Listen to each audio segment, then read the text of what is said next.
কতদিনের বাচ্চা নষ্ট করলে গুনাহ হবে না? নাউজুবিল্লাহ। প্রথমত বাচ্চা নষ্ট করা কেন? বাচ্চা মানে কি? বাচ্চা মানে হচ্ছে একটা ভ্রূণ থেকে প্রথমে হচ্ছে আপনার নাপাক পানি, সেখান থেকে রক্ত একটা টুকরো, সেখান থেকে গোশত, তার এর ভিতরে আল্লাহ হাড্ডি দিবেন, তার মধ্যে আল্লাহ রুহ দিবেন।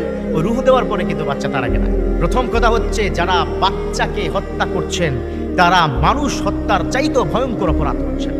কাল কিয়ামতের ময়দানে এই বাচ্চাটা যেটা আপকামিং ছিল আপনার জন্য, ও কাল কিয়ামতের ময়দানে আল্লাহর সামনে দাঁড়িয়ে আপনার বিরুদ্ধে ভয়ঙ্করভাবে সে নালিশ করবে। বাঁচতে পারবেন না, সোজা কথা। তাহলে আসুন ফরম্যাটগুলো আমরা একটু জেনে নিই। ইসলাম কি বলছেন?